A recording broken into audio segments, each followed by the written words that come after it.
pessoal, que é a Dani, e hoje a gente vai ver quinhentismo e barroco e finalmente a gente vai começar a ver o que foi produzido no Brasil, tudo bem? Porque até então a gente vem vendo a literatura portuguesa, né, de Portugal, porque até então o Brasil não havia sido descoberto. Agora a gente parte para o Brasil, tudo bem? Bom, de 1500 a 1822, que é quando o Brasil se torna independente, a gente tem um conflito em saber se a literatura produzida aqui é efetivamente brasileira, é efetivamente nacional ou não, né?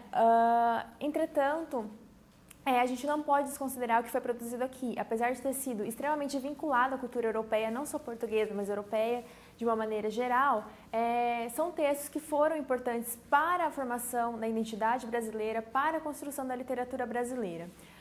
E é por isso que a gente estuda o quinhentismo, o barroco, que são textos que foram produzidos antes da nossa independência, portanto. Tudo bem? De 1500 a 1822.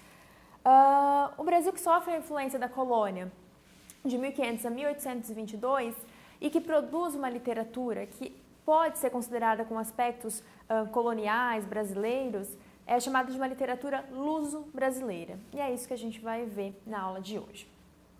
Nos 100 primeiros anos é o que a gente chama de quinhentismo, tá? De 1500 a 1600, mais ou menos. E nesse período a gente tem dois tipos de literatura. A literatura jesuítica e a literatura de informação. Vamos começar pela literatura jesuítica ou literatura catequética, tudo bem? A literatura catequética, ela é feita basicamente pela Companhia de Jesus, né? Que chega até aqui com a missão de catequizar os índios, tá? E também chega aqui no momento de Contra-Reforma, em que ela vai tentar salvar as almas também dos brancos que vieram até aqui, que de alguma forma eram protestantes, e desses índios que não tinham a religião ideal para os cristãos, né? A fim então de salvar a alma desses índios, mas também com uma proposta, que, claro, era econômica e política, de amansar esses índios, né? A fim de civilizá-los e fazer com que eles se tornassem apropriados para o trabalho e aos interesses de Portugal, tudo bem? Dois nomes se destacam nesse período, né, da literatura catequética, que é Manuel de Nóbrega e José Anchieta. Sobre José Anchieta, é importante dizer que a gente tem a literatura marcada por autos de edificação e também por poesia.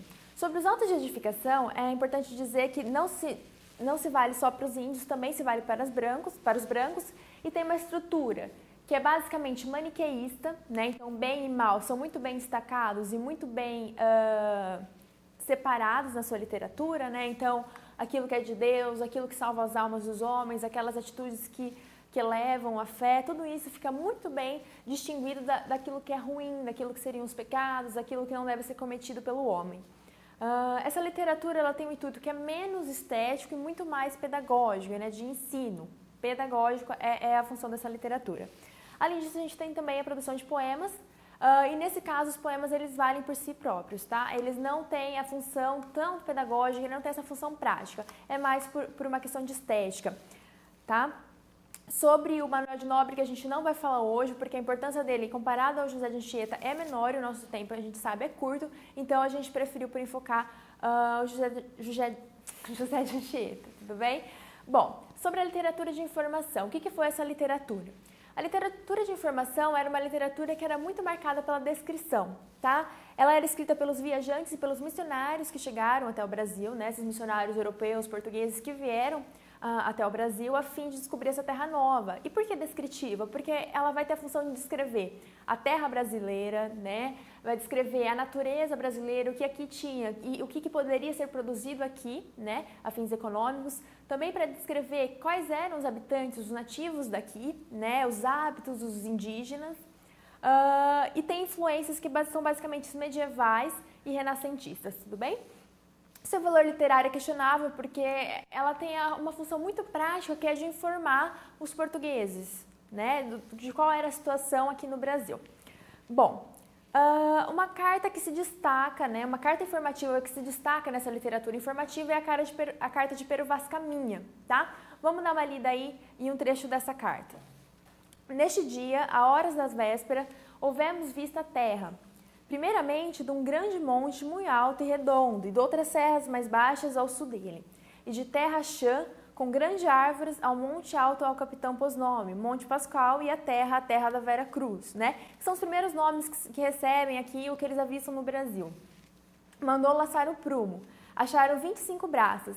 E ao sol posto, obra de 6 léguas da terra, surgimos âncoras em 19 braças, ancoragem limpa.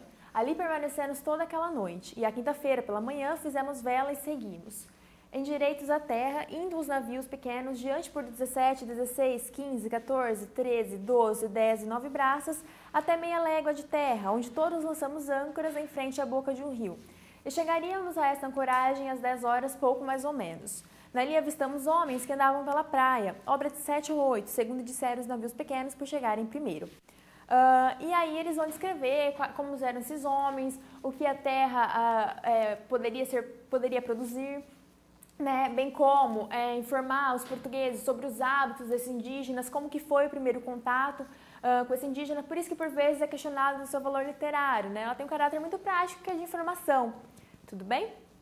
E ela tem uma tentativa, pessoal, isso é muito importante, que vocês podem ver no texto, de atenuar a selvageria. Se vocês continuarem lendo a carta de Pero Vaz Caminha, ele não tenta descrever esses indígenas como completamente selvagens, porque era assim que eles chamavam os indígenas de selvagens, porque eles não possuíam a nossa cultura. Eles possuíam uma cultura, a nossa cultura não, a cultura dos europeus, tá? Não possuíam essa cultura esperada por eles, por isso era chamada de selvagem, tá?